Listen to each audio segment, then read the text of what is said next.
Hercule Poirot tracks the lunar crater. Expedition, Chapter 1.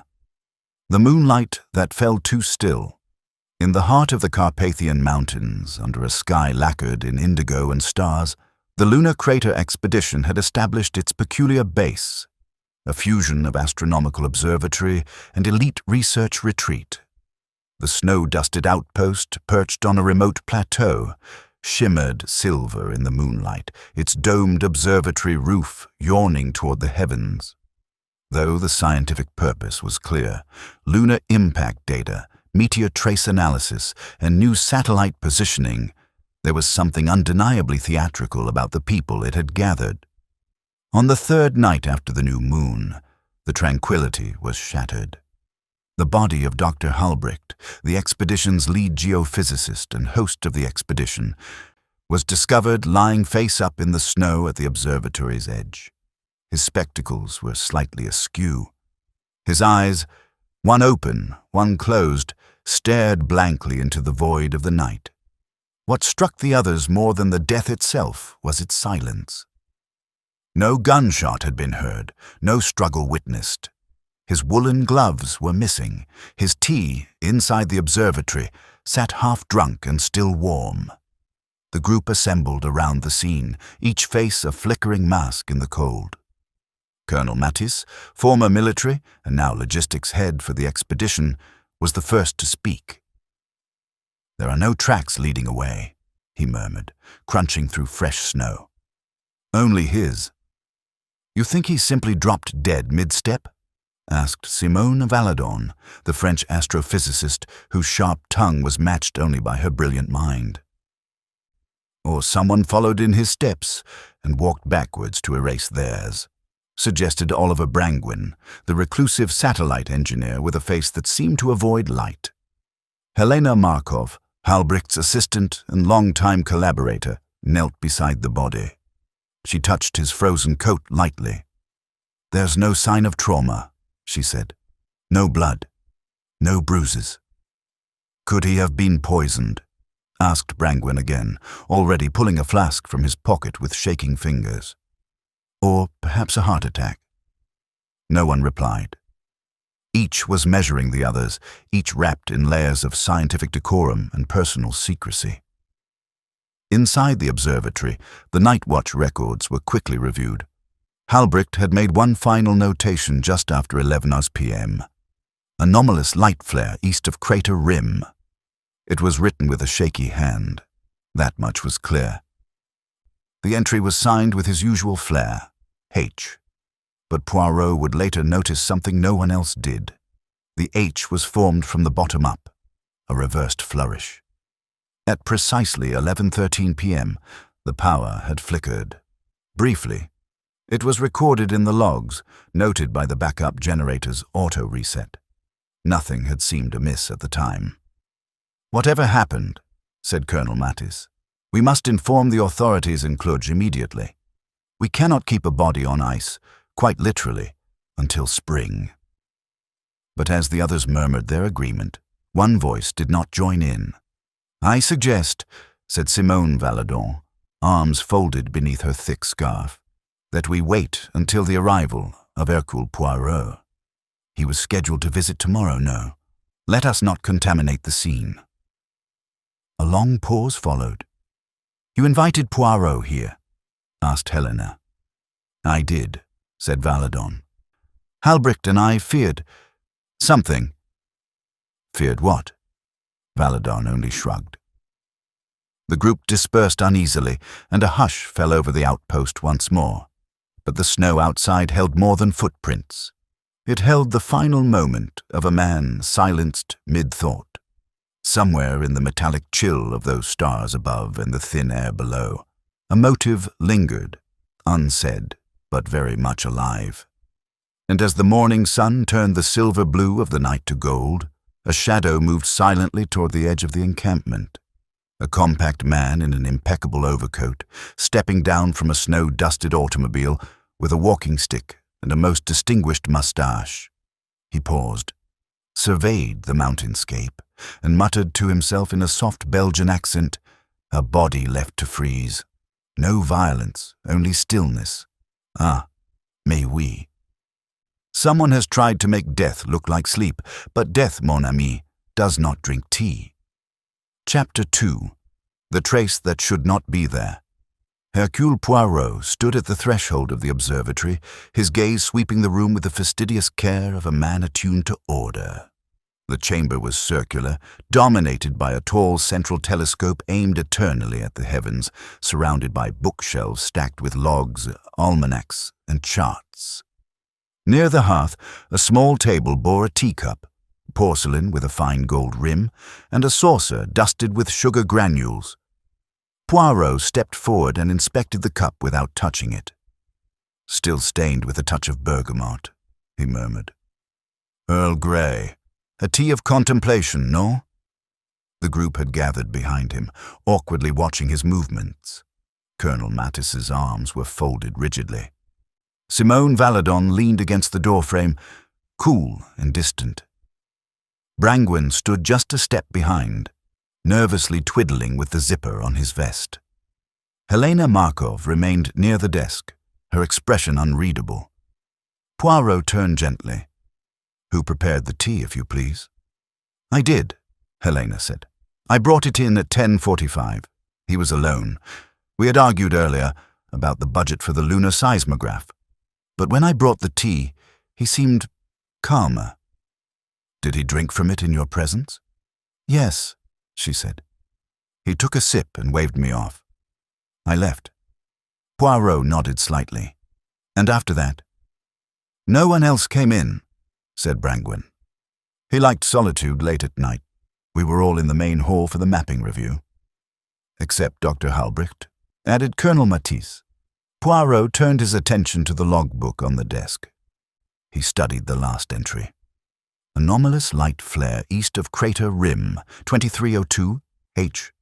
His fingertip hovered just above the letter. "Curious, this handwriting," he muttered. "You see, the H curves back on itself, not forward. A mirror of its usual self. Something hurried, or done with the wrong hand." He glanced over the desk, noticing a peculiar detail. The pen used, still uncapped, lay not to the right, where Halbricht would normally place it, but to the left.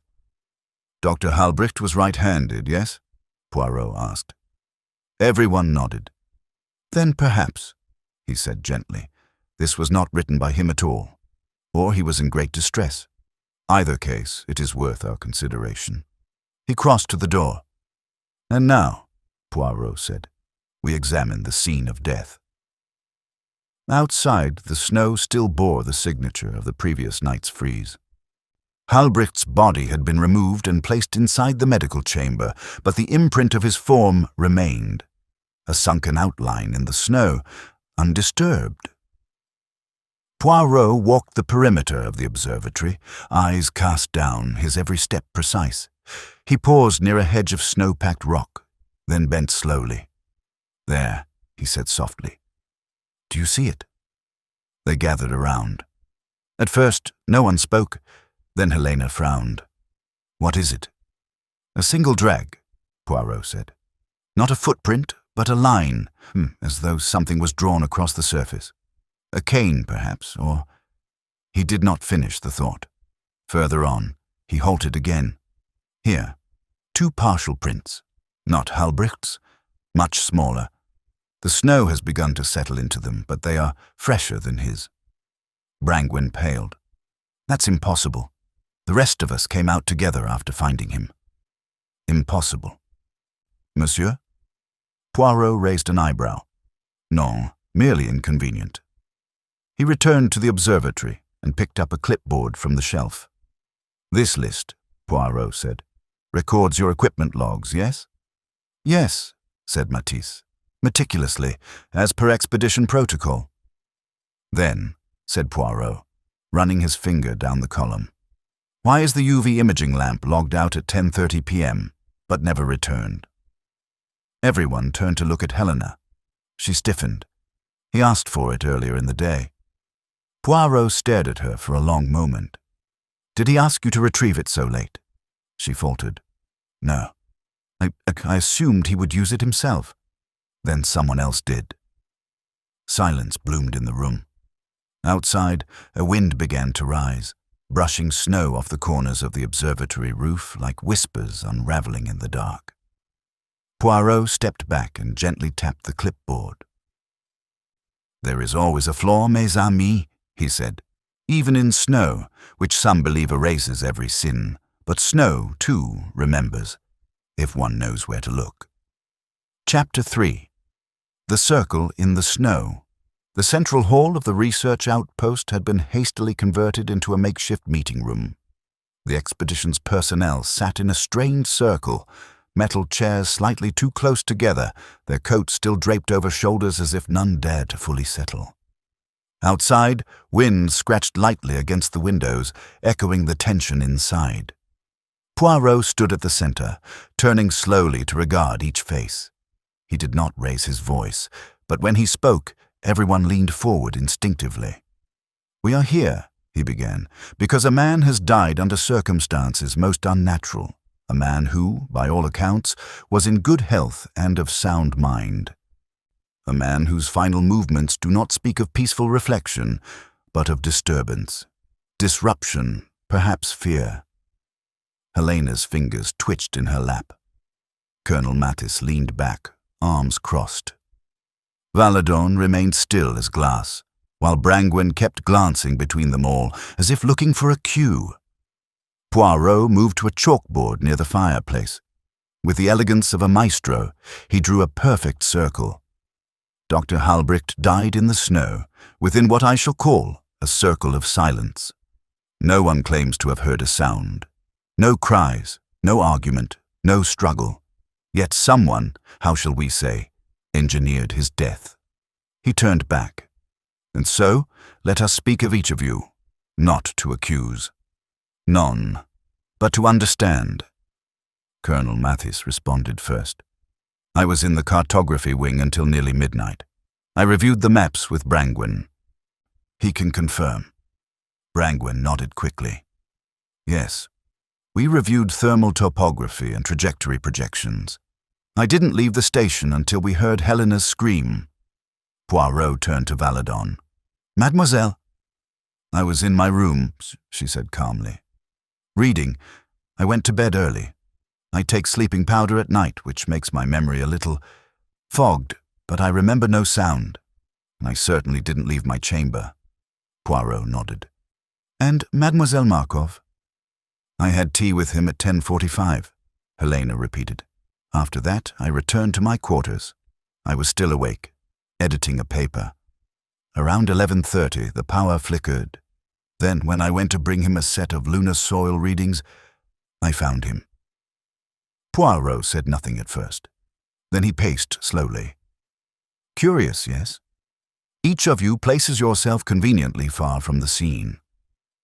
Yet I found traces, light but undeniable, of movement in the snow. Movement not belonging to Dr. Halbricht." Brangwen's face darkened. "Are you saying we're lying?"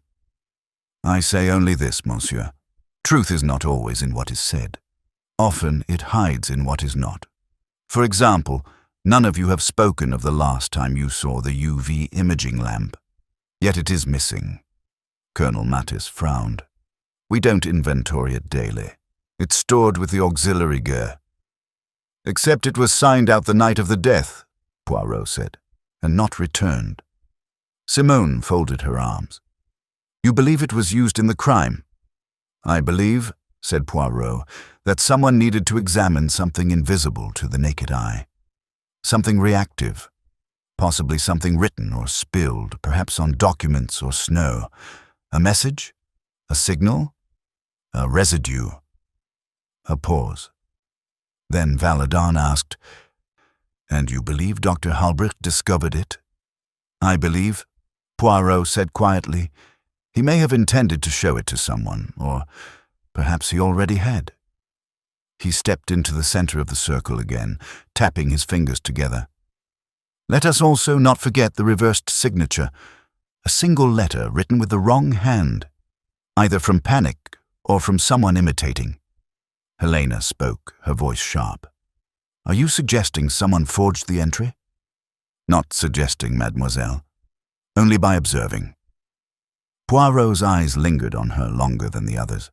Then, deliberately, he drew a small crescent inside the circle on the chalkboard. Dr. Halbricht's final entry mentioned a light flare east of the crater rim, and yet no one else reported seeing such a flare. Which means either he was mistaken, or someone else saw it and has not admitted so, Matisse finished grimly.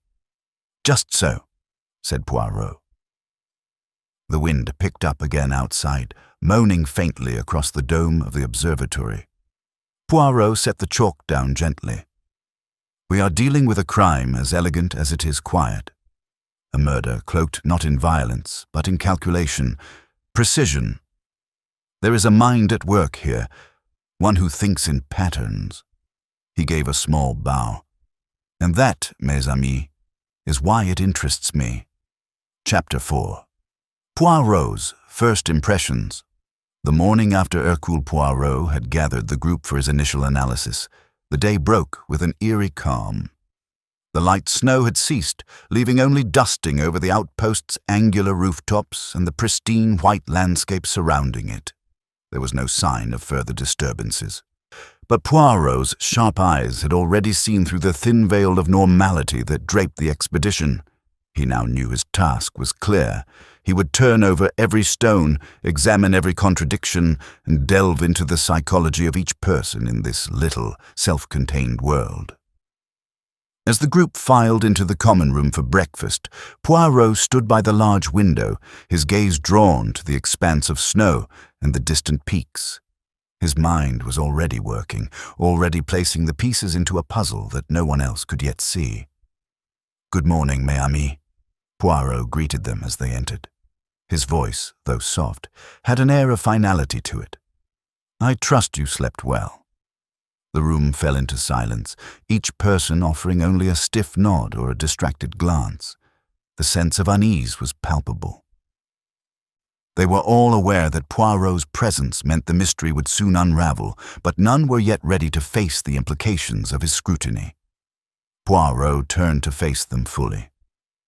"The snow," he began, as if simply observing the weather, "has a way of revealing things, if one knows where to look.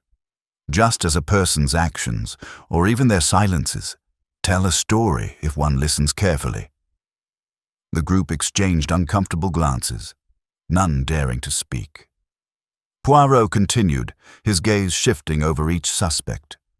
"You, Colonel Matisse, are the one who values order and structure most of all.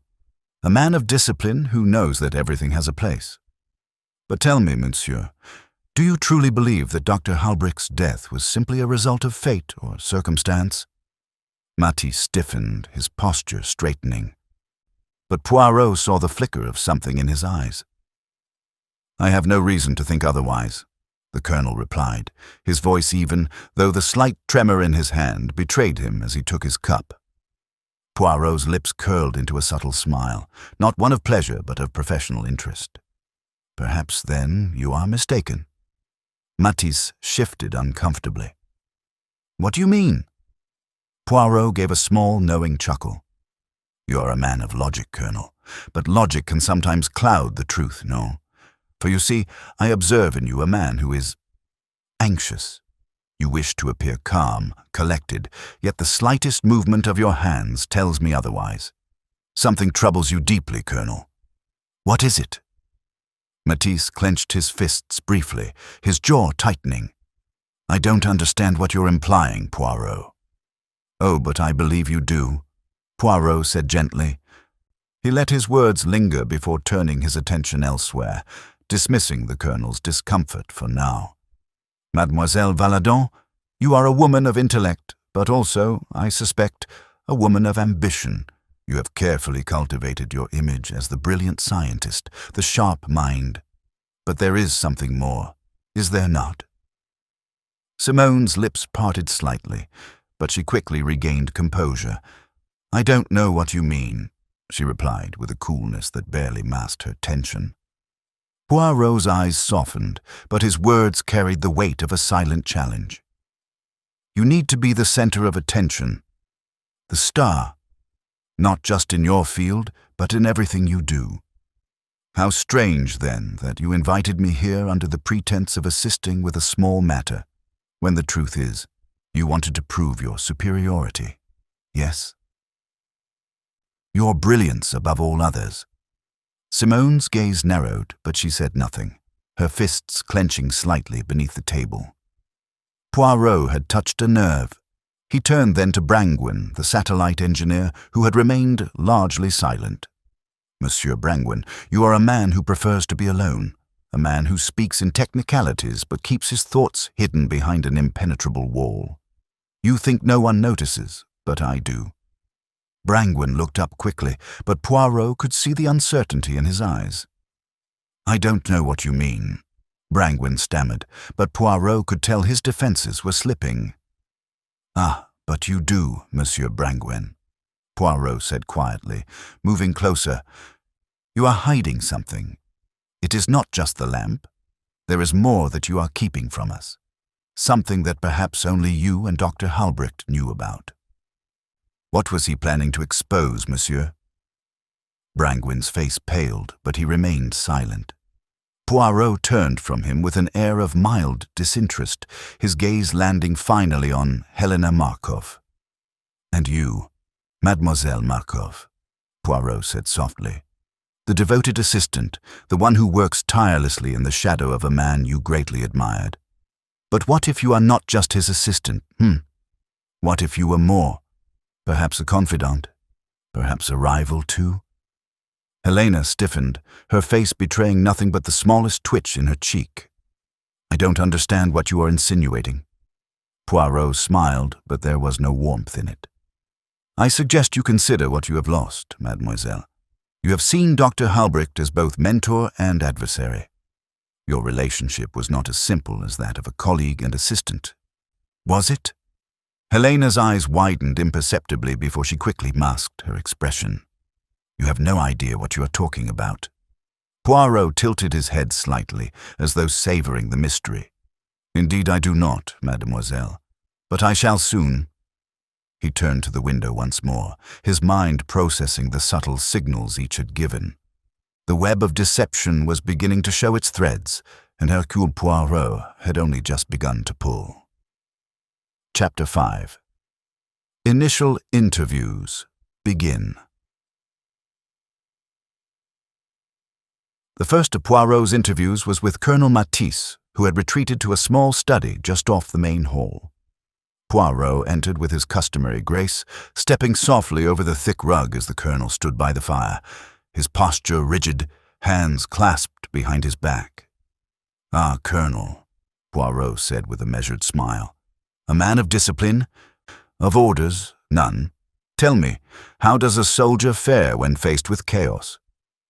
Matisse stiffened, clearly not comfortable with the directness of Poirot's approach. I am no longer a soldier, Poirot. My work here is far from that. Poirot smiled softly, choosing his words carefully. A man may leave the military, but the military does not leave him, eh? You are a man of command, Colonel. It must be hard for you now to be in charge of such a small group. So little to direct. The mind needs more exercise. Matisse's gaze sharpened. I've no time for games. Poirot's expression remained unchanged. I do not play games, Colonel. I merely observe. He paused, letting the silence linger before continuing. You mentioned that you and Brangwyn were working late. On the maps, I believe. But I have not heard exactly what you were discussing. Matisse's jaw tightened. Topography. We were reviewing the satellite readings. There's nothing more to say. Poirot nodded thoughtfully, then stepped closer, eyes narrowing slightly. And you, Colonel, did you see the flare that Halbricht mentioned? Matisse hesitated, his eyes flicking to the window as if searching for an answer in the whiteness beyond. I did not. There was nothing unusual in the sky. Poirot leaned in just a fraction, his voice lowering. Tell me, Colonel, do you fear being alone? It is said that when a man is alone with his thoughts, he faces them head-on. Perhaps you do not like what you see. Matisse clenched his fists, but his voice remained controlled. "I have no fear of being alone, Poirot. I know my place." Poirot nodded and smiled. "Of course, Colonel. Of course." Next, Poirot turned his attention to Simone Valadon, who was seated in the dining area, her arms crossed and her expression unreadable. As Poirot entered, she looked up at him, her eyes calculating but guarded. "Mademoiselle Valadon," Poirot said, his voice soft yet firm. "You seem remote, detached even. A woman like you must have an answer for every question. But tell me, do you have an answer for me now?" Valadon's lips curled into a faint smile. "I am as detached as I need to be, Poirot. I know how to keep my composure in difficult situations." Poirot's eyes never left hers. But that is the issue, isn't it? You are composed, but for whom? For yourself or for those around you? It is not easy to maintain such a facade. There is always a crack, mademoiselle, somewhere beneath the surface." She laughed softly, but the sound was without humor. "You are mistaken, Poirot. I am not some damsel in distress who cannot handle herself." Poirot allowed the silence to stretch. "No, you are a woman of intellect.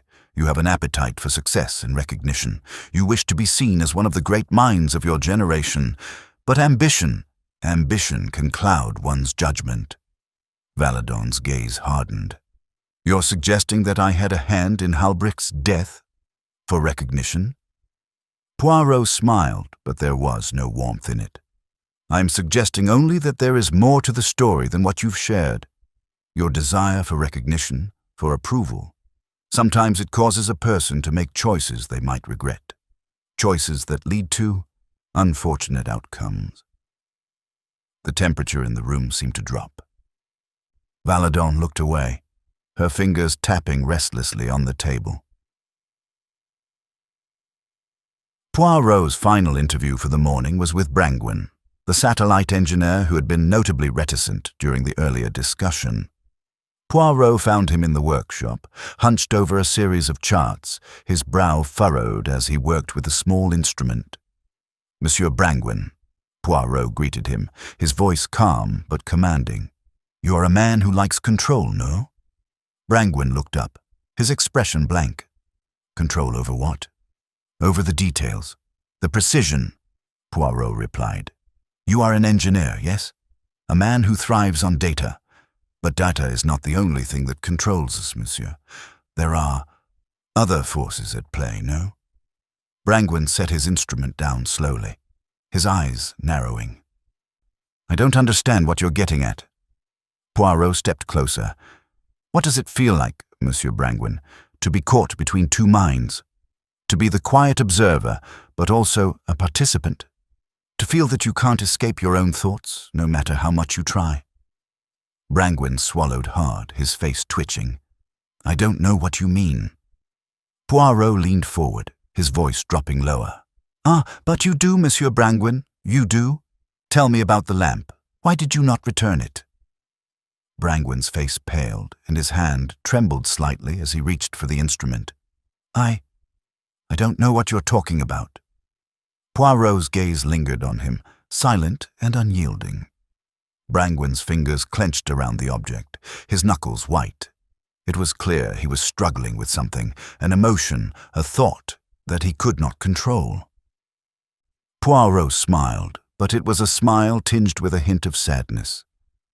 "Soon, monsieur, you will be forced to admit the truth." Chapter 6. First false lead.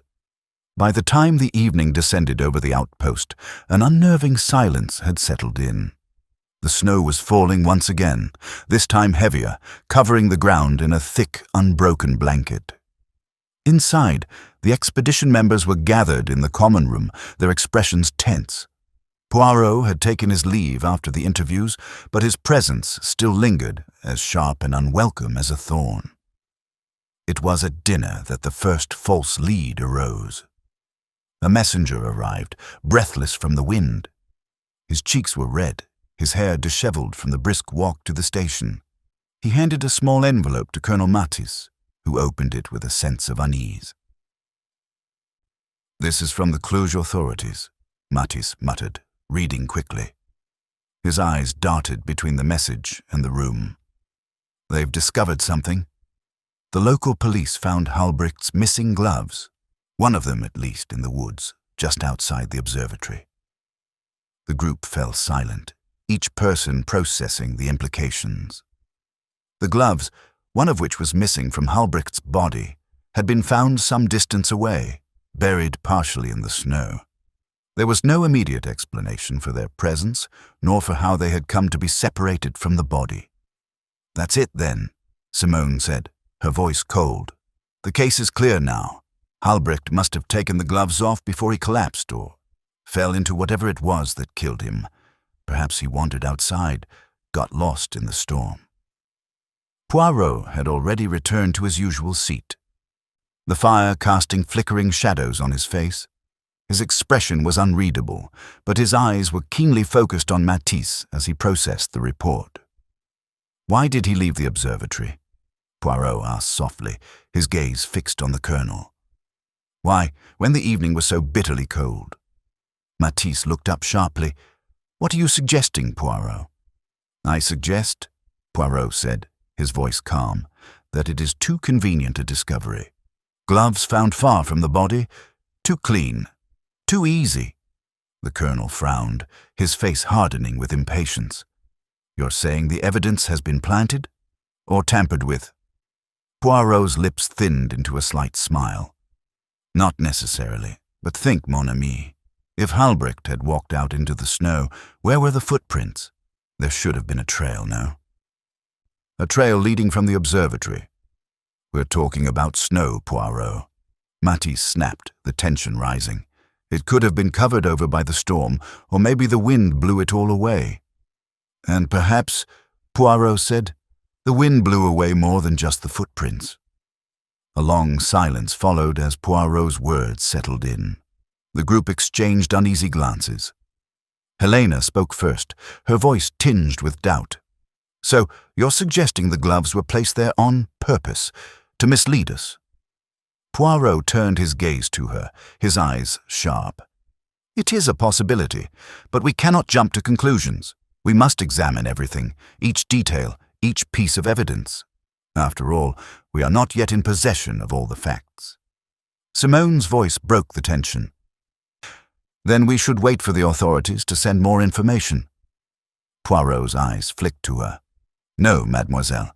I believe we must go out and see for ourselves." The suggestion sent a ripple of discomfort through the group.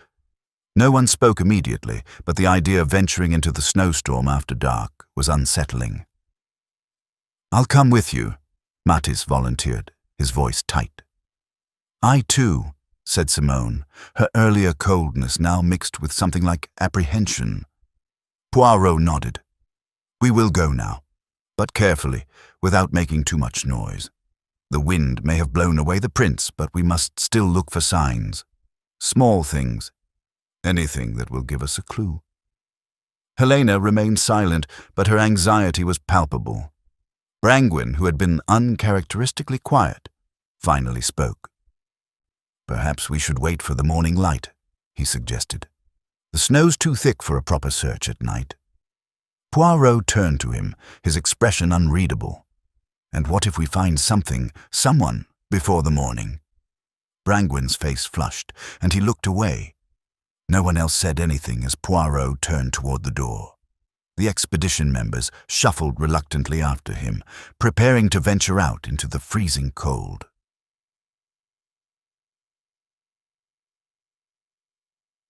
The journey to the woods outside the observatory was brief, but it felt much longer under the weight of uncertainty. Poirot led the group, his steps deliberate, his eyes scanning the ground, each footprint a potential clue. The snow was still falling heavily, and the wind howled through the trees, making the landscape seem alien, hostile. Poirot paused at the edge of the clearing, where the gloves had been found. He crouched down, inspecting the snow carefully. His breath came in visible puffs, but his movements were slow, precise. He studied the ground for any sign of disturbance, any indication of something hidden beneath the fresh layer of snow. "Here," he said quietly, pointing to a small indentation in the snow. It was faint, barely visible. "This is where the gloves were placed." He rose, looking around at the others. "There is no trail leading to or from this spot, as I suspected. Whoever placed the gloves here knew the storm would obscure the evidence." Simone's eyes widened. "So, you're saying it was staged?" Poirot nodded. "Indeed. The gloves were not dropped in haste, but placed carefully, deliberately. Whoever did this wanted us to think that Dr. Halbricht had gone outside, and that he had left something behind." Helena shivered. Whether from the cold or the implication of Poirot's words, no one could tell. But why? What would anyone gain from making it look like he wandered off? "That," Poirot said softly, "is what we will find out." Chapter 7. The Psychological Game. The investigation had shifted into an unsettling rhythm, each day marked by Poirot's quiet, measured observations and the increasing sense of dread that seemed to grow within the expedition's members. The snow outside continued to fall as if nature itself sought to bury the secrets they were unearthing. Inside the outpost, the tension was palpable, each conversation fraught with suspicion. It was early the following morning when Poirot called them together once more in the common room. His presence alone enough to stop the murmurs that had been circulating in the hours before. He stood by the large window, his sharp eyes scanning the snow-covered expanse beyond. "Mon ami," he began, turning to face the group. The gloves, placed so carefully in the snow, such a tidy falsehood. But the mind that crafted this deception left more than just a trail of footprints. It left a map. Colonel Matisse stepped forward. "What do you mean, Poirot?" Poirot's lips curled into a faint smile, but his eyes remained focused. "A map, Colonel. A map that has been hidden in plain sight. You see, the deception was not just about the gloves. It was about framing Dr. Halbricht's final moments as disjointed, disordered. But human nature, when pushed, does not hide its actions so easily." Simone, who had been quiet until now, crossed her arms defensively. "And what exactly are you suggesting, Poirot?" "I suggest," he said slowly, "that each of you has a part to play in this charade. Each of you is, in some way, guilty. Not of murder, perhaps, but of complicity." A chill swept through the room. Helena looked away, her hands fidgeting nervously in her lap. Brangwen shifted uncomfortably, avoiding Poirot's gaze entirely. Only Matisse stood firm, his expression hardening. "Are you accusing us all?" he demanded, his voice tight. Poirot took a step forward, his gaze fixed on the colonel. "No, Colonel, I'm not accusing you. I'm simply watching. I'm observing how you all react under pressure." "Pressure," Simone scoffed. "We've been under pressure since the first night. Dr. Halbricht's death, it's as much a shock to us as to you." Poirot raised an eyebrow. "A shock, yes, but also an opportunity. Each of you had a chance to conceal something, to protect yourselves. A hidden motive, perhaps. A moment of fear, of hesitation, of anger. All these emotions stir under the surface when one is caught in a situation they did not plan." "And emotions," he said, pausing for emphasis, "reveal more than any carefully constructed alibi." Helena stiffened in her seat. "Are you trying to imply that one of us had something to do with it?" Poirot's smile widened just slightly. "No, mademoiselle. I'm implying that each of you has been playing a game, knowingly or not. The game of misdirection, of concealment, but every game, you see, leaves a mark." Brangwen's eyes narrowed. "You're speaking in riddles. Get to the point." Poirot turned his attention to the engineer, his voice calm but unyielding. "The point, Monsieur Brangwen, is simple. You, more than anyone, have been trying to avoid the spotlight. You hide in your charts and equations, in your maps of the stars, but I have seen the way you look at others. How do you study them when you think they are not watching?" Brangwen flinched, but he quickly composed himself. I don't know what you mean. I'm here to work, to finish my project. But you are more than just an observer, Monsieur Brangwen, Poirot pressed, his voice almost gentle. You are a man who wants to control everything around him, who fears losing his place. You have secrets, and secrets have a way of making themselves known. Simone stood abruptly, her chair scraping against the floor. This is absurd. Are you accusing Brangwen of murder? Poirot turned his gaze to her, his eyes piercing. No, mademoiselle. I am not accusing anyone. I am merely showing you how each of you reacts to the pressure. You, Monsieur Brangwen, react with silence. You, Mademoiselle Valadon, with anger. And you, Colonel Matisse, with defensiveness. The room fell into a heavy silence. Each person seemed to shrink beneath Poirot's gaze, but no one spoke. Poirot's next words cut through the stillness. Now, we will play a different game. I will ask each of you questions. Small ones, unimportant ones.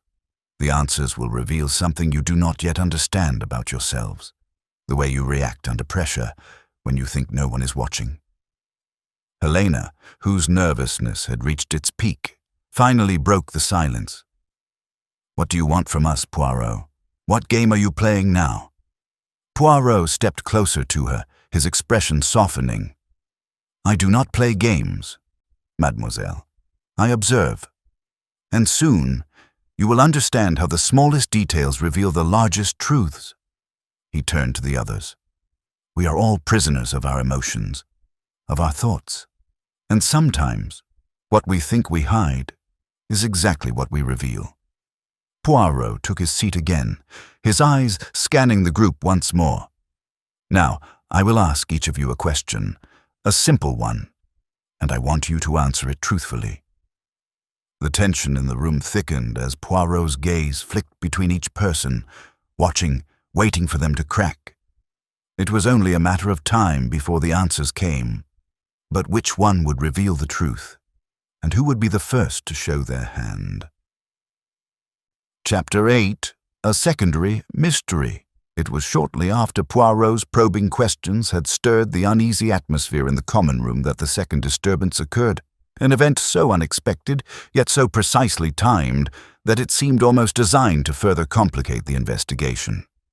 Simone Valadon had barely left the room when a shrill scream echoed from the far end of the hall.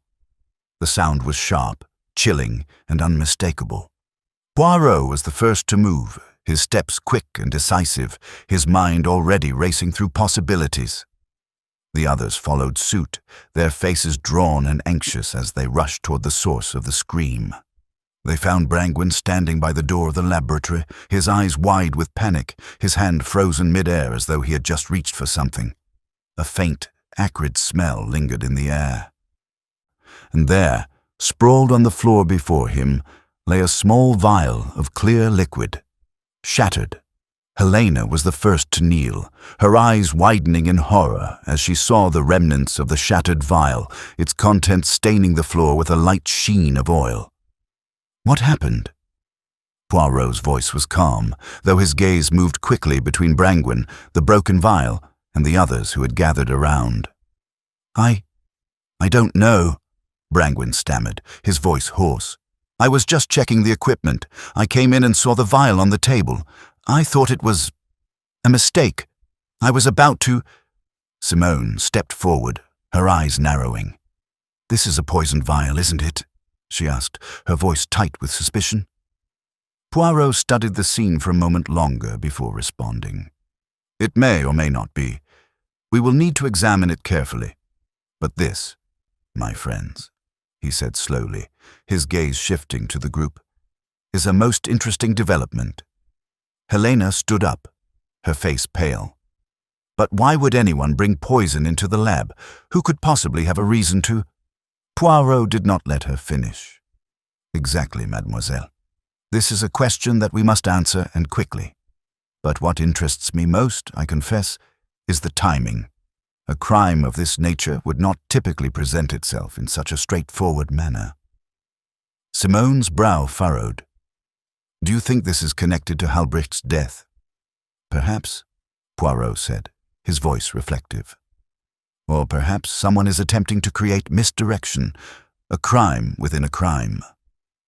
I don't understand, said Matisse, his voice strained. You mean someone is trying to throw us off track? Poirot gave a slight nod.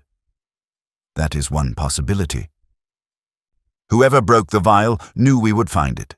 It is meant to mislead us into thinking this is a separate incident, but I do not believe that is the case. Brangwen looked at the shattered vial, his expression uncertain. What do you mean? It's not connected. Poirot studied him intently for a moment before responding. You, Monsieur Brangwen, seem to know more about this vial than the rest of us. The engineer swallowed hard, his eyes darting nervously. I don't know what you mean, he stammered. It's just a vial. There's nothing special about it. Simone stepped closer to Poirot. You think he's hiding something? I think, Poirot said quietly, his voice calm, that we must ask ourselves why this vial was in the laboratory in the first place. Why now, and why in such an obvious way? Helena's face twisted in confusion. Are you suggesting that someone tried to poison Dr. Hulbricht? Poirot raised his hand slightly, as if to stop the conversation from spiraling into assumptions. Not poison, mademoiselle, but a substance, a clue, nevertheless. Matisse stood behind them, his arms folded. So, someone's trying to throw us off track. Poirot turned to him. That is what I believe. This incident, like the gloves, has been placed before us as a puzzle, but we must be careful not to mistake the pieces for something they are not. He stepped forward, examining the broken vial and the remains of the liquid on the floor. He bent down, his fingers lightly grazing the shards of glass. No, this is not a typical poison, not yet. It is something else. Brangwen swallowed again, visibly shaken. What do you mean? Poirot looked at him with a knowing gaze. We are all under suspicion here, Monsieur Brangwen, but I have a feeling that this latest development will help me understand you more than you realize. The silence in the room deepened as everyone waited for Poirot's next move. The discovery of the vial seemed almost too convenient. Another mystery, another clue placed at the right moment to disrupt the investigation. But this time, Poirot's mind was already working ahead. The complexity of the situation had only deepened, and he knew that despite the appearance of this secondary mystery, it was part of a larger game, one that only he could begin to decipher. As the group stood gathered around the lab, the weight of the investigation seemed to grow heavier with each passing moment. The game was now shifting, and Poirot was ready to play his next move. The suspects had given him clues. Each one had revealed more than they knew, but now it was time to apply his method to uncover the truth. Chapter 9. Hidden Connections. The discovery of the vial had thrown the investigation into further turmoil, but Poirot's sharp mind remained focused. The room was now charged with an anxious energy, each suspect wondering what the detective had seen that they had not. With the appearance of this new clue, there were even more questions than answers. But Poirot had always known that the truth was hidden behind layers of relationships, emotions, and forgotten pasts. The next morning, as the wind howled outside, Poirot gathered the group once more. The atmosphere was thick with tension as they sat around the large wooden table in the common room. The storm outside had intensified, but it felt as though the true storm was within, brewing silently beneath their composed exteriors. Poirot stood, his hands clasped behind his back. Last night's discovery, the vial, raises many more questions than it answers, he began, his voice steady and calm. But I believe it also reveals something far more significant. It shows us the depth of the ties between all of you. Each of you has a hidden connection to the other, something that is not immediately apparent, a thread that, when pulled, could unravel everything. Simone Valadon shifted uncomfortably in her seat.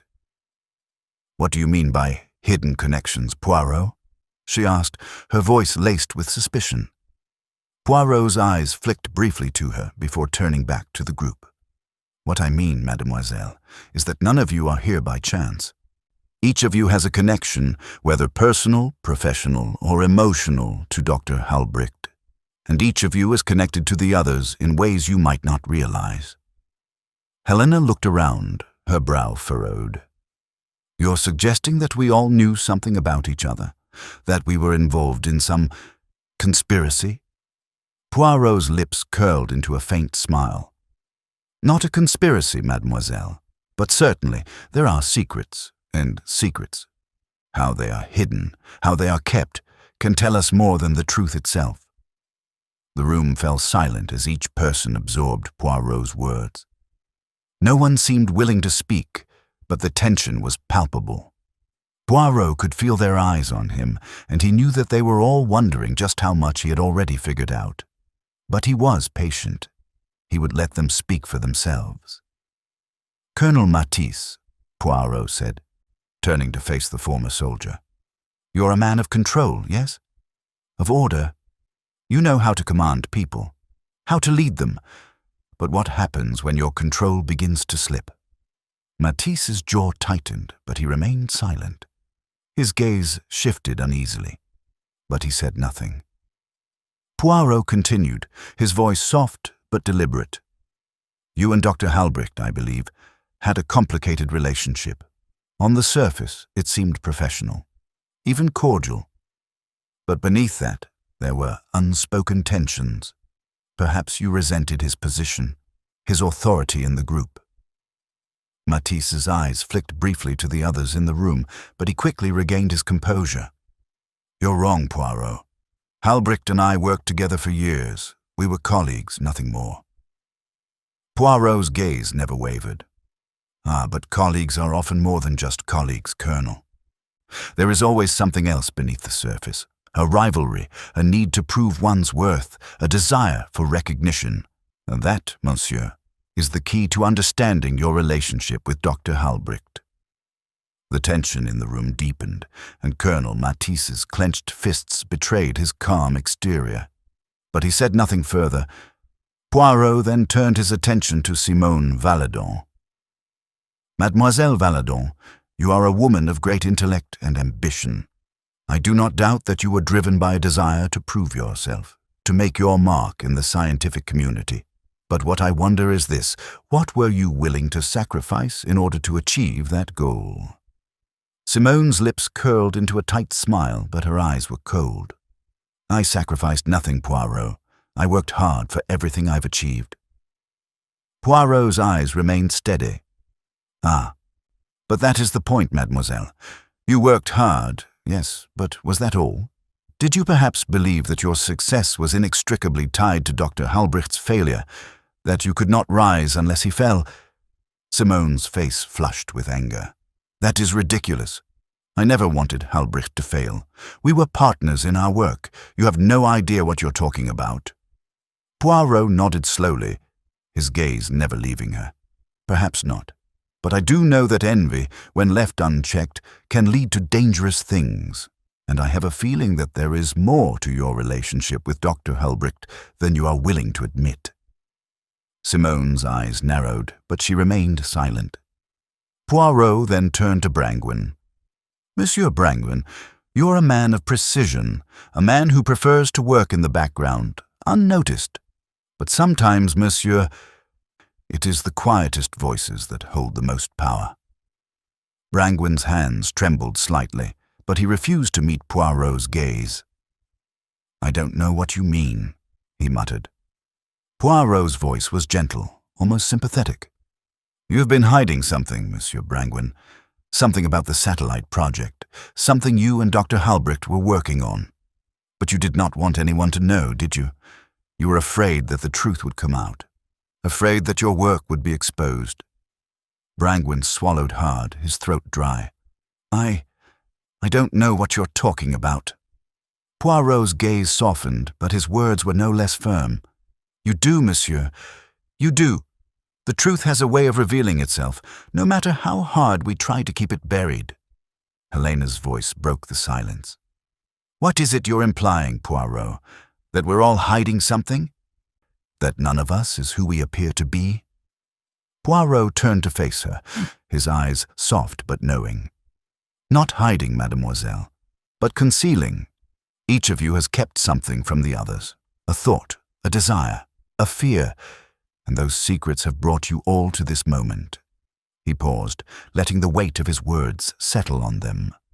"Now, I will leave you to ponder these connections," Poirot said, his voice lowering, "for they will guide us to the truth, and soon we will see who among you is willing to face it."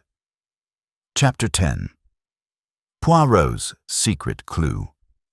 The days following the discovery of the vial passed slowly, but Poirot's mind was sharp.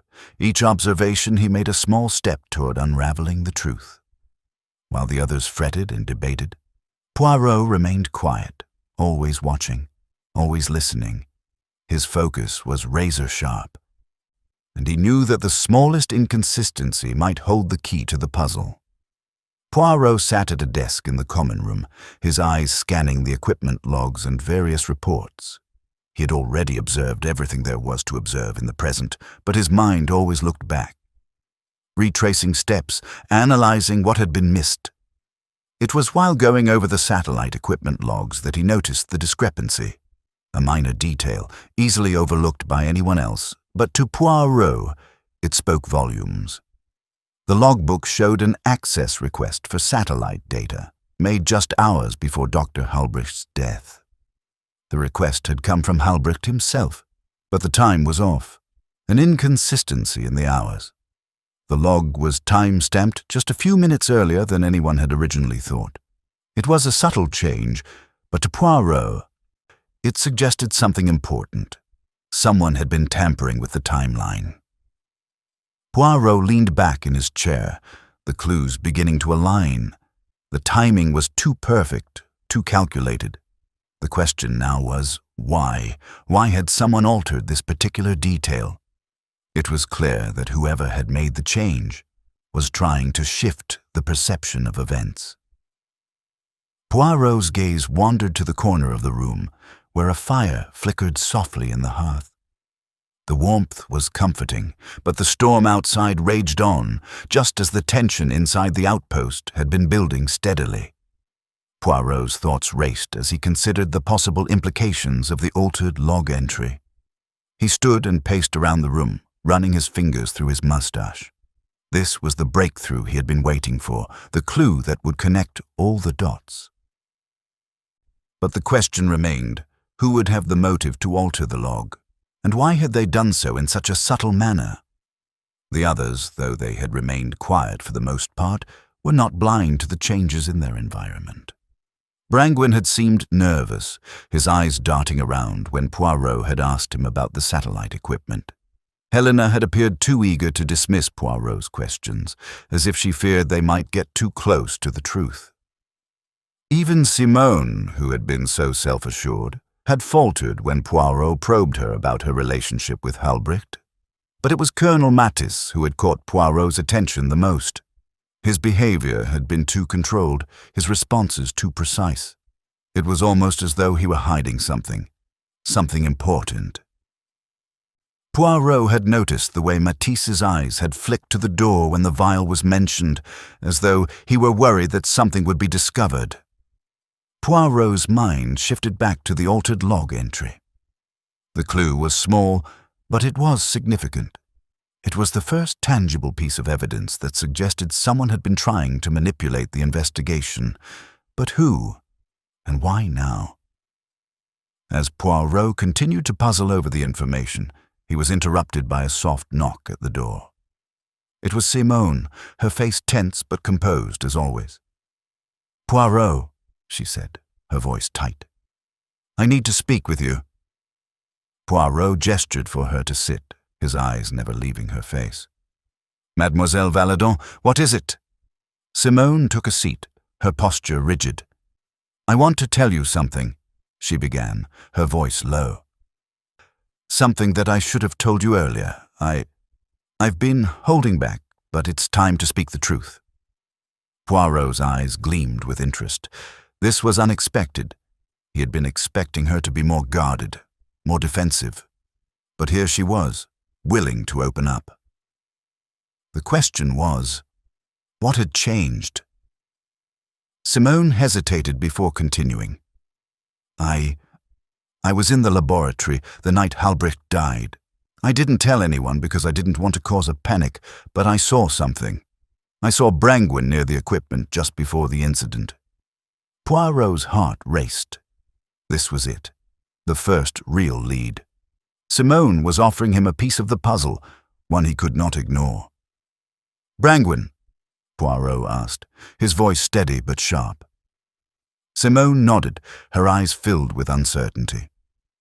"Yes. He was in the lab, looking at the equipment.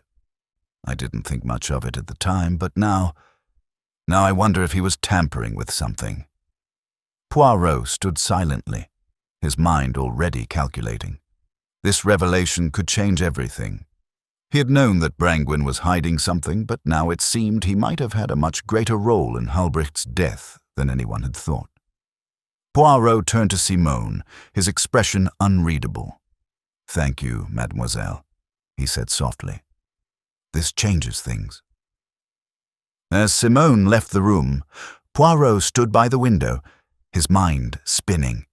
The pieces were falling into place, and he could feel the truth coming closer, but there was one more thing to consider.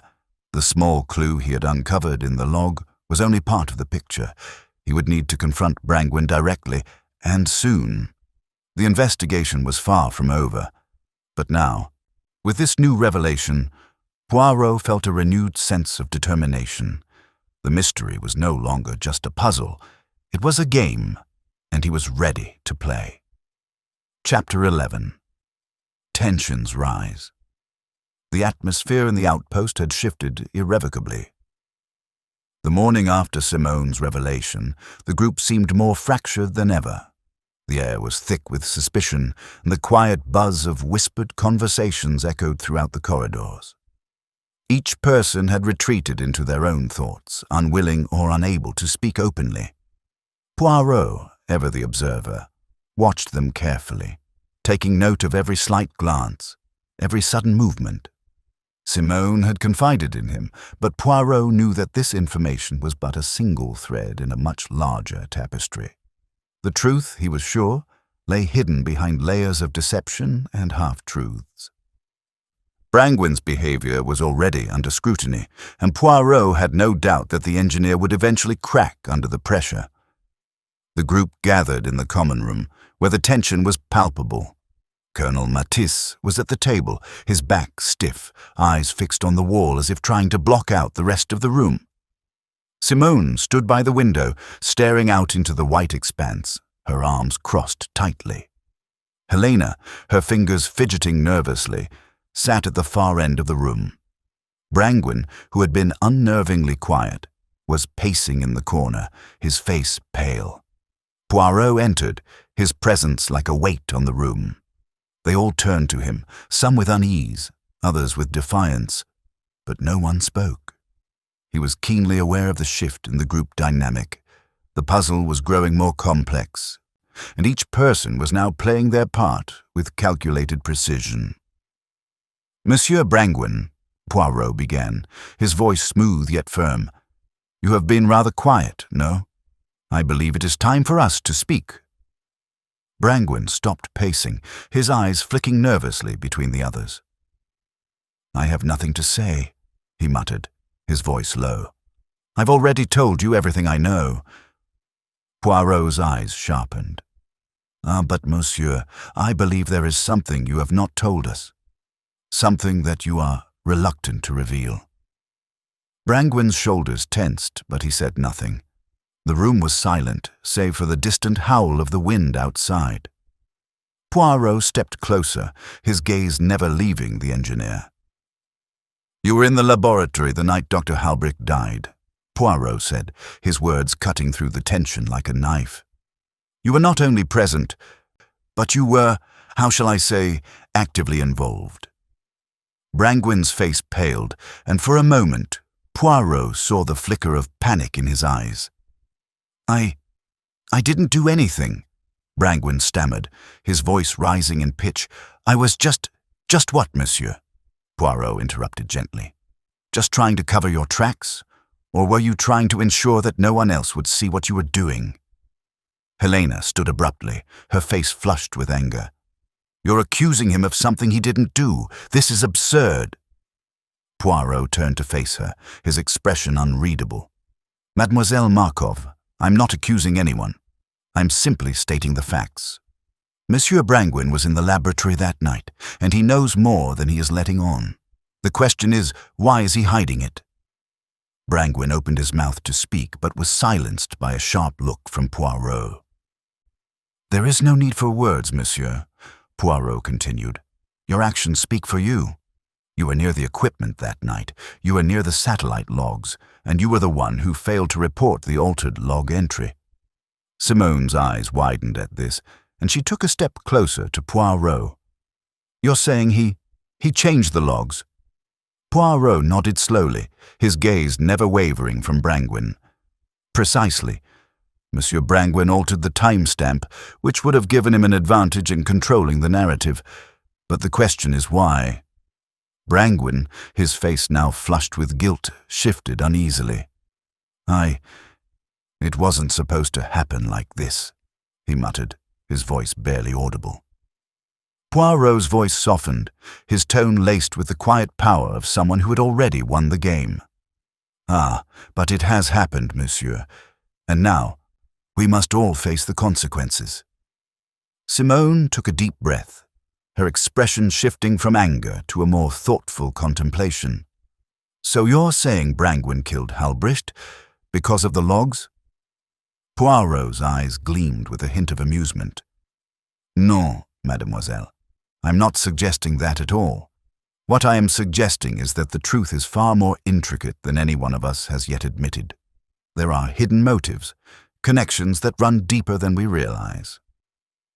Colonel Matisse, who had been silent up until this point, finally spoke. "So, what now, Poirot? We just sit here and wait while you unravel this all?" Poirot turned to him, his gaze sharp. "Yes, Colonel, that is exactly what we will do, but I would suggest that you all begin to consider your own actions carefully. For the truth, as it always does, will eventually come to light." The room was still, the silence oppressive. Poirot could feel the weight of the moment, the uncertainty hanging in the air. He knew that he was close now, closer than ever to uncovering the truth. But there were still more questions to answer, and the suspects, each one with their own carefully guarded secrets, had not yet revealed everything. As he glanced around the room, Poirot knew that the final pieces of the puzzle were just within reach. The game was not over yet, but the end was drawing nearer. Chapter 12. The Confrontation. The tension in the room was now palpable, the weight of Poirot's words hanging heavy in the air. The group sat in uneasy silence, each person lost in their own thoughts as Poirot's gaze swept over them. There were no more interruptions, no more defensive outbursts. The truth, it seemed, was beginning to take shape. Poirot stood by the window, his posture perfectly composed as he studied the landscape outside. The snowstorm had not relented, but he was far more concerned with the storm brewing inside the outpost. The group of suspects, each with their own secrets, their own motives, was finally beginning to crack under the pressure. "I have learned much," Poirot said, breaking the silence. His voice was calm, but the weight of his words carried a quiet authority. "But there is still much left to uncover. Each of you has a role to play, and each of you is hiding something." He turned toward them, his eyes locking onto Brangwyn first. The engineer, who had been nervously tapping his fingers on the edge of the table, looked up sharply. "Monsieur Brangwyn," Poirot began, his tone almost sympathetic, "you've been hiding something from me, something crucial. You've been lying to protect yourself, but I will not let that stand." Brangwyn's face flushed, and he shifted uncomfortably in his seat. "I told you everything I know." "Non, monsieur. You have told me what you wanted me to know," Poirot replied, his voice unwavering. "But I see the cracks in your story. I see the lies thinly veiled beneath your words. You were not just in the laboratory that night. You were there with a purpose." Brangwen's breathing quickened and his eyes darted around the room, seeking an escape. I didn't do anything wrong," he stammered. Poirot stepped closer, his gaze unyielding. "You did not kill Dr. Halbricht, no, but you know more than you are willing to admit. And you have been trying to cover up your involvement in something far more complex than you realize." The room grew even more tense, and Helena, who had been quietly watching the exchange, finally spoke up. "What is it you're accusing him of, Poirot? What exactly is going on here?" Poirot turned his attention to her, his gaze softening just slightly. "I'm not accusing anyone, mademoiselle. I'm simply pointing out the connections, the web that has been spun, piece by piece. Each of you is connected to Dr. Halbricht's death in some way, and each of you has kept something hidden." Helena frowned, her fingers trembling slightly. "What do you mean by that?" Poirot glanced over at Colonel Matisse, who had been quiet throughout most of the exchange. "Colonel Matisse," Poirot said, his voice steady, "you were the one who had the most to gain from Dr. Halbricht's death. You, more than anyone, were aware of the tensions between Halbricht and the others. You were the one closest to the situation." Matisse stiffened, his jaw tightening as Poirot's words sank in. "You're wrong," Matisse said, his voice low but firm. "I had no reason to harm Dr. Halbricht. I respected him." Poirot's lips twitched. Respected him, yes. But did you fear him? Did you fear what he was capable of? Perhaps you felt that if Dr. Halbricht remained in control, you would never have the position you so clearly desired. Matisse's eyes narrowed and his hand clenched into a fist. "I didn't kill him," he spat, his voice barely controlled. "But you're right about one thing. Halbricht and I had our differences. I didn't always agree with his methods. But I didn't want him dead." Poirot regarded him for a moment, then nodded. "Perhaps not. But your fear and your ambition make you vulnerable. Vulnerable to those who would take advantage of your insecurities." The colonel did not respond, but his clenched fists and tense posture spoke volumes. Poirot turned to Simone next, his gaze piercing. "Mademoiselle Valadon, you are a woman of intelligence, of great ambition. You have worked hard to get to where you are, and I understand that. But you too are hiding something. You are not as uninvolved in the events leading up to Dr. Halbricht's death as you claim to be." Simone's eyes flicked nervously toward the others, but she quickly composed herself. "I don't know what you're talking about," she said, her voice even, but with a slight quiver. "Of course you don't, mademoiselle," Poirot replied smoothly. "But you do. You were the one who invited me here, after all. I believe you wanted me to uncover the truth, but not the whole truth. You wanted to ensure that some things remained hidden." Simone's lips tightened, but she did not speak. Poirot's eyes turned back to Brangwen. "You, Monsieur Brangwen, have been trying to protect someone important, but that person has not yet shown their face," Poirot said, his tone quiet but full of conviction. "You know what I mean, don't you?" Brangwen's eyes widened, but he didn't answer. He looked as though he might speak, but the words stuck in his throat. Poirot smiled faintly, sensing that the breakthrough was near. "Soon, monsieur. Soon." Chapter 13. A desperate attempt to escape. The storm outside had not relented, and with each passing hour, the sense of isolation within the outpost grew thicker. The walls seemed to close in on the small group gathered within, their every movement and conversation monitored by the sharp eyes of Hercule Poirot. He had always believed that the truth, while often hidden in plain sight, required more than just keen observation. It required a subtle understanding of human nature. And as the tension among the suspects reached its breaking point, Poirot knew that it was only a matter of time before one of them would make a critical mistake. It was shortly after the confrontations in the common room that Poirot felt a shift in the air, a quiet disturbance that would mark the next stage of the investigation. He had already pressed each suspect, seen the cracks in their defenses, but something was about to unfold that would expose their true intentions. The sound of hurried footsteps echoed down the hall, a sharp contrast to the otherwise still atmosphere. Poirot's keen senses immediately noted the shift, his gaze sharpening as he turned toward the door. The footsteps stopped, then resumed, followed by the faintest sound of a door creaking open. Poirot's eyes narrowed as he stood from his chair, his movements slow and deliberate. The others were still seated, but their faces betrayed a mix of curiosity and unease. They had not yet realized what was unfolding right before them. In the distance, the sound of the front door opening drifted into the room. "Someone is leaving," Poirot said quietly, his voice steady. He turned to the group, who had now all risen to their feet. "And it seems that one of you has decided that running is the best course of action." The group was immediately on edge, but none spoke. Poirot made his way toward the door, his steps silent on the wooden floor. His mind raced, considering all the possibilities. Who among them could have decided to flee? And why? He reached the door in time to see the shadow of a figure moving across the snow outside. The figure was wrapped in heavy clothing, but the hasty way they were moving betrayed them. It was Brangwyn.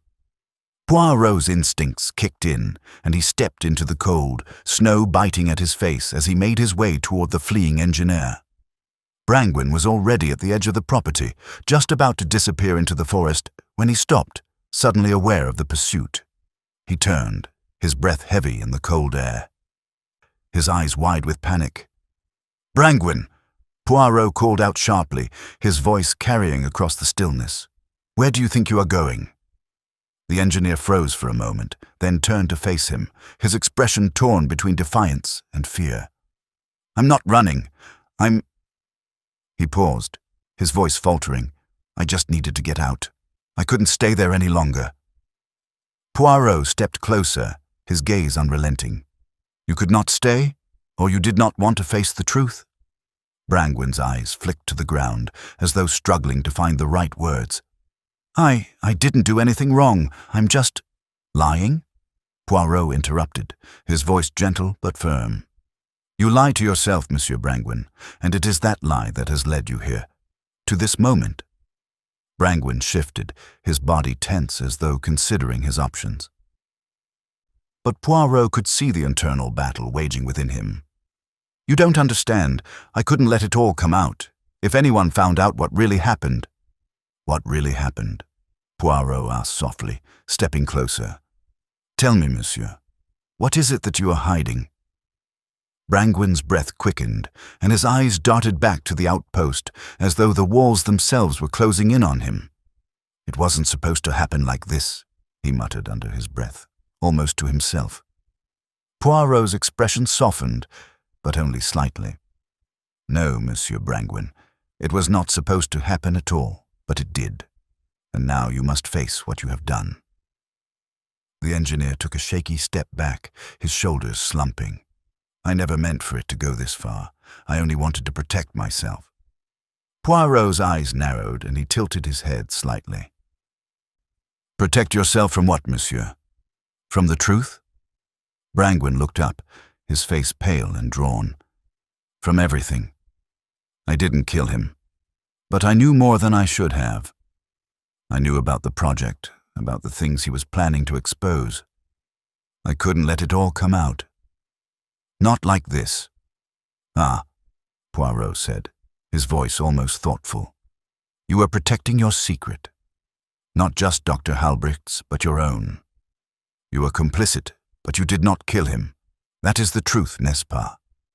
Brangwyn nodded slowly, his eyes filled with guilt.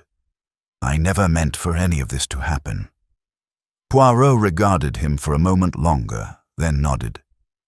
"You did not kill Dr. Halbricht, Monsieur Brangwyn, but you were part of something far larger, something you could not escape. And now, you must answer for it." Brangwyn's shoulders slumped further as he took a step toward Poirot, his face filled with resignation. "I don't know what to do anymore." Poirot smiled faintly, his expression almost kind. Now, monsieur, you must tell the truth. That is the only way out." With that, Poirot turned and began walking back toward the outpost. Brangwen followed, his steps slow and reluctant, as though the weight of the situation had finally caught up to him. Chapter 14. The final piece. Falls into place.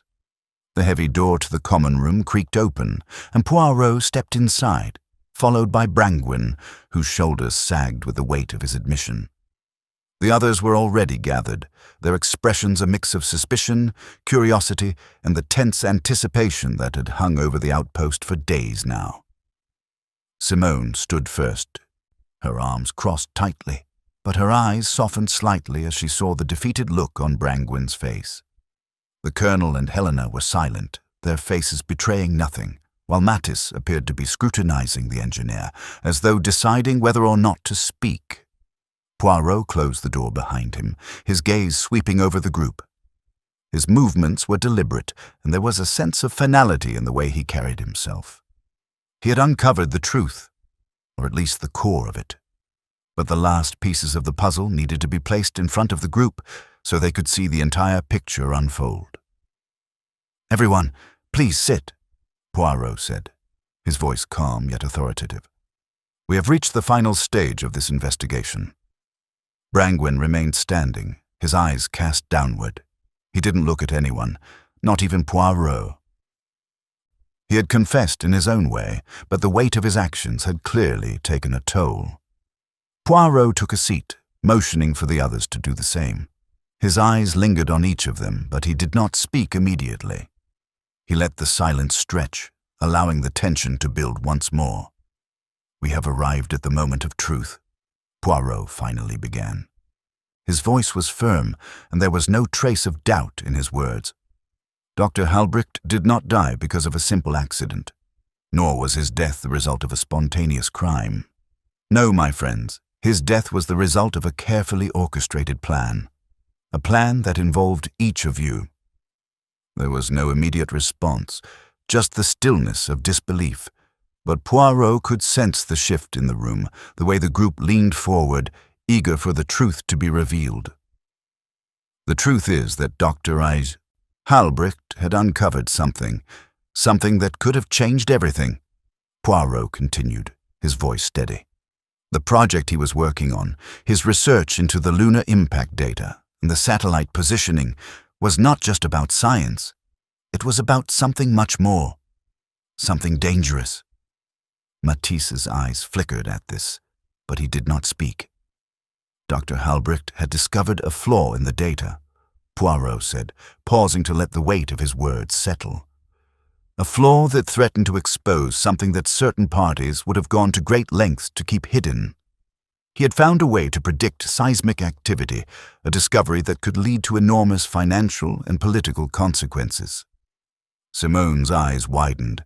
"You're suggesting that Dr. Halbricht's death was linked to this?" Poirot nodded, his gaze fixed on her. "Precisely. Dr. Halbricht's discovery was valuable, but it was also dangerous. He had made enemies, even within this very room." The group sat in stunned silence as Poirot's words sank in. Brangwen shifted uncomfortably but said nothing. "You, Monsieur Brangwen," Poirot continued, his gaze now on the engineer, "were the one closest to the data. You knew what Dr. Halbricht was working on, and you were afraid of what would happen if it became public. So you decided to act." Brangwen's breath caught in his throat, but he did not deny it. His guilt was written all over his face. "You altered the equipment logs, Monsieur Brangwen," Poirot said, his voice unwavering. "You timed the changes so precisely, covering up the access to the data Dr. Halbricht had discovered. You knew that if the research were made public, it would expose far more than just a scientific breakthrough. It would expose the underhanded dealings of those who sought to suppress the truth." Brangwen swallowed hard, his throat dry. "I didn't want to hurt anyone," he muttered, barely audible. "I just couldn't let it happen." Poirot's gaze softened. "No, monsieur. You did not intend to kill Dr. Halbricht, but your fear, your desperation to protect yourself and the others involved, led to his death. You altered the log, you hid the data, and you allowed the events to spiral out of control. There was a long pause as Brangwyn closed his eyes, the weight of Poirot's words settling on his shoulders like an insurmountable burden. "Tell me," Poirot continued, his voice calm yet insistent. "When Dr. Halbricht realized what had happened, did you think he would keep quiet? Did you believe he would simply let it go?" Brangwyn's eyes darted to the ground. "I didn't know what else to do," he whispered, his voice strained with emotion. "I panicked. I thought if I could just delay things, it would all go away." Poirot's eyes softened, though his voice remained steady. "But it did not go away. The truth always surfaces, Monsieur Brangwyn. Always."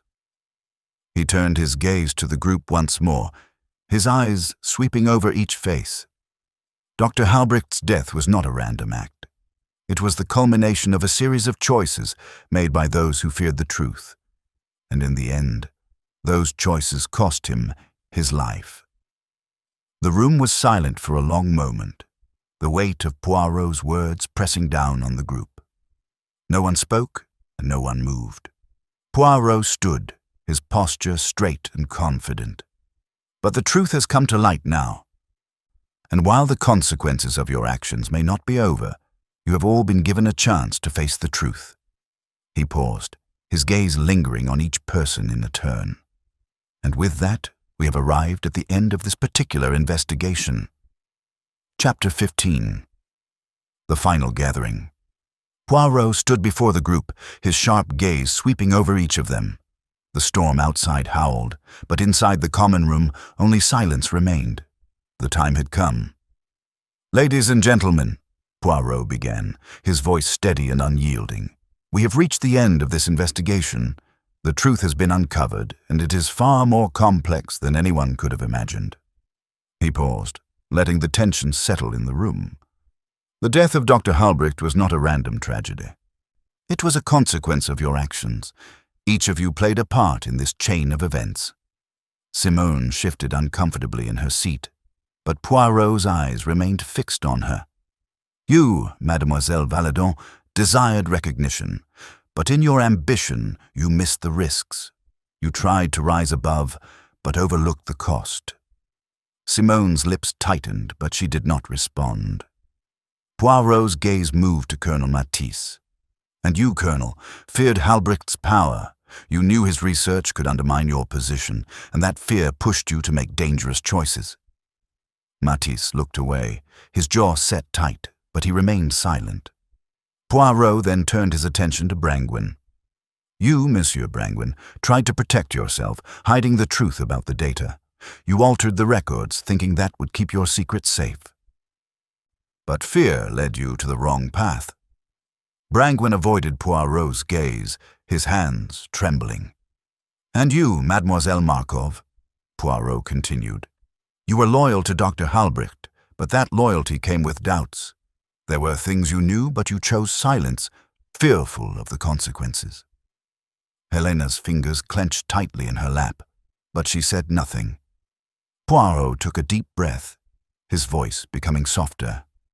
"Dr. Halbricht was not killed by one hand alone. His death was the result of all your actions, your lies, your fears. You each played a part, whether directly or indirectly." The room fell into silence, the truth finally sinking in. No one spoke, and the weight of Poirot's words hung in the air. "The case is solved," Poirot said at last, his tone final, "but the consequences of your actions will follow you. You can no longer hide behind your secrets." He stood for a moment longer, his eyes lingering on each person in turn. "The truth is always revealed, no matter how hard we try to bury it, and now you must all face it." Poirot turned toward the door, his movements deliberate and calm. He paused at the threshold, glancing back once more. "This is the end," he said quietly. "But for you all, it is only the beginning." Chapter 16. The Reveal. The common room was still when Poirot returned the next morning. A pale light filtered through the frost-coated windows. Snow continued to fall in slow, soundless flakes, but inside, the air was heavy with what remained unsaid. Poirot, his overcoat neatly buttoned and gloves folded in his hands, stepped to the center of the room. The others were already seated. Brangwyn hunched low, Simone tense and unreadable, Helena pale, and Colonel Matisse quietly guarded. Poirot's voice was clear, steady, and final.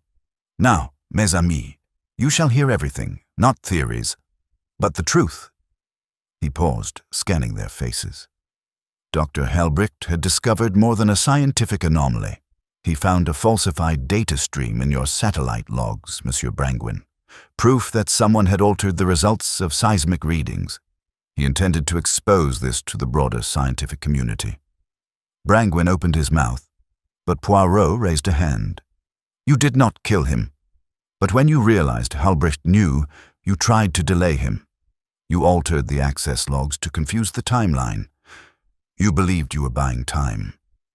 Instead, you gave someone else the opening they needed." Simone shifted. "Who?" Poirot turned. "You, Mademoiselle Valadon." The room tensed. "You were the only one who knew Helbricht would be alone that night," Poirot continued, "and you were the last to see the ultraviolet imaging lamp. You knew he would notice something, perhaps a mark or a chemical trace. You feared he had already connected the falsified data to your funding source." Simone's eyes narrowed.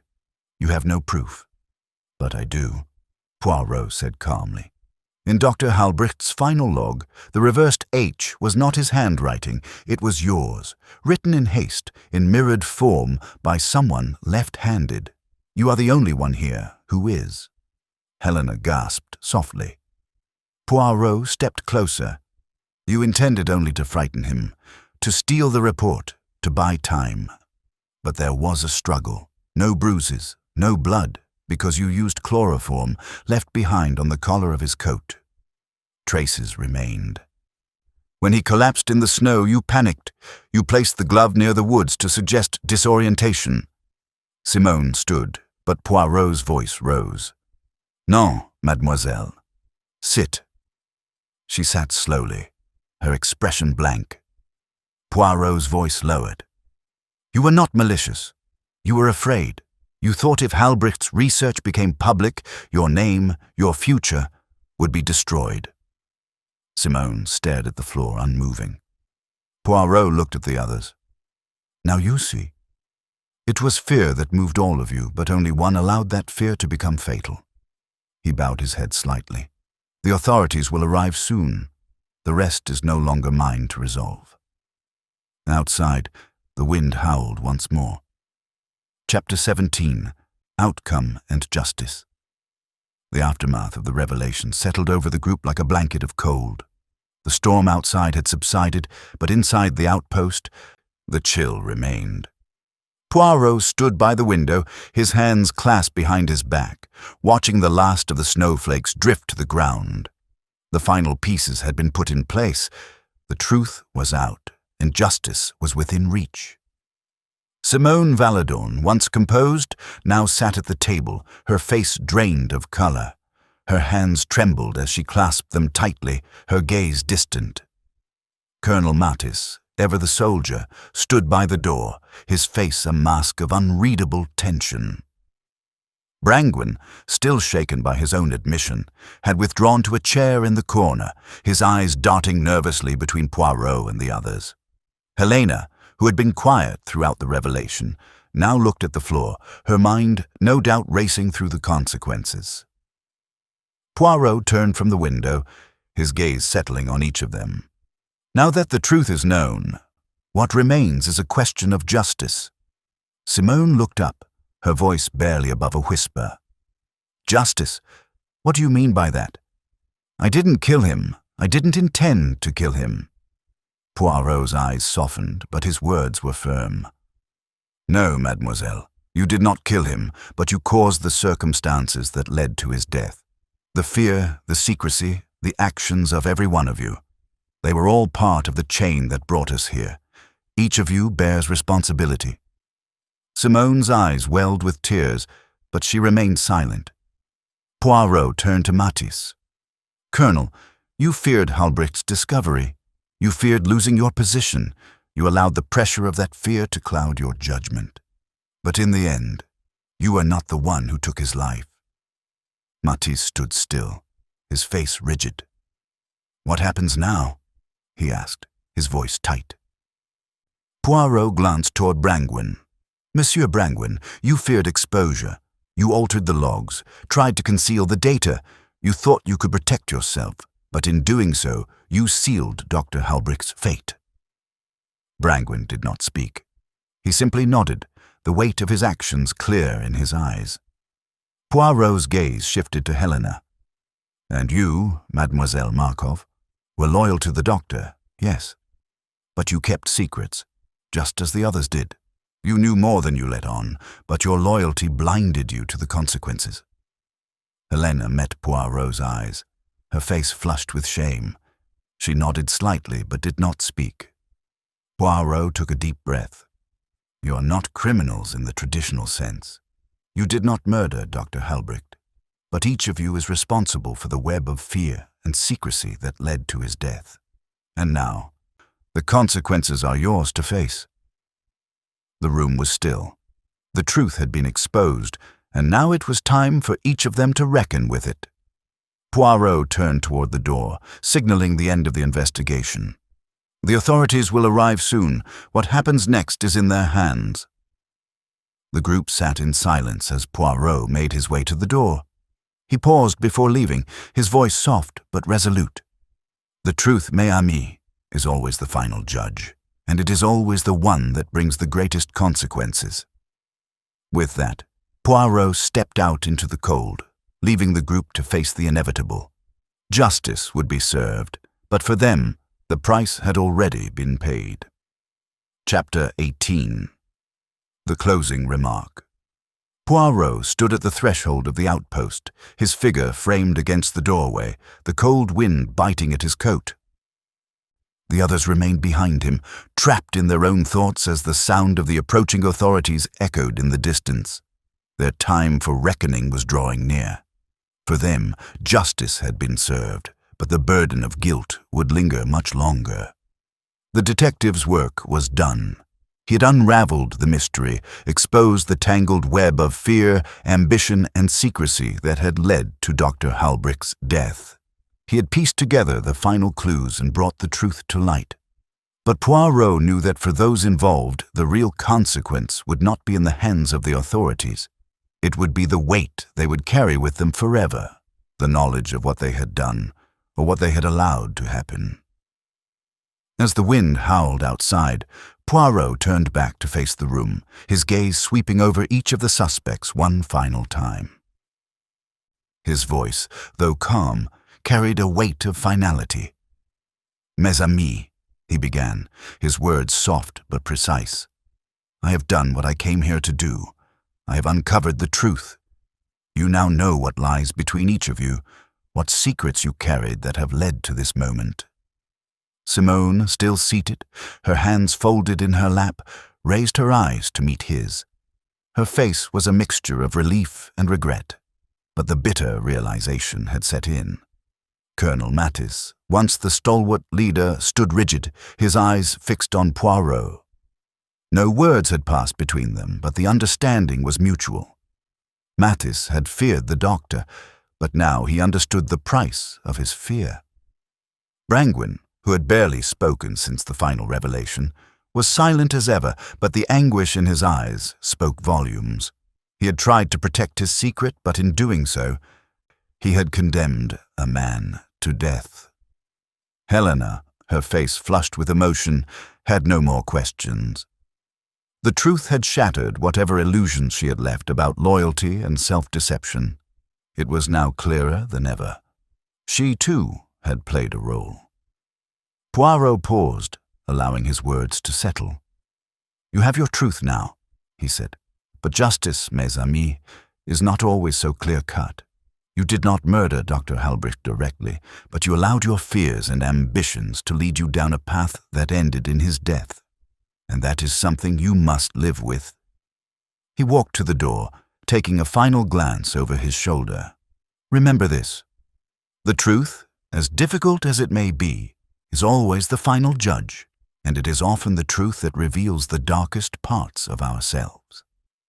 With that, Poirot stepped out into the cold, the door closing softly behind him. The sound of his footsteps crunching in the snow was the only noise that remained. The others would soon be left to face their own consequences, to answer for their actions in the world beyond the investigation. But Poirot's work was complete. He had solved the mystery, uncovered the hidden connections, and exposed the darkest truths.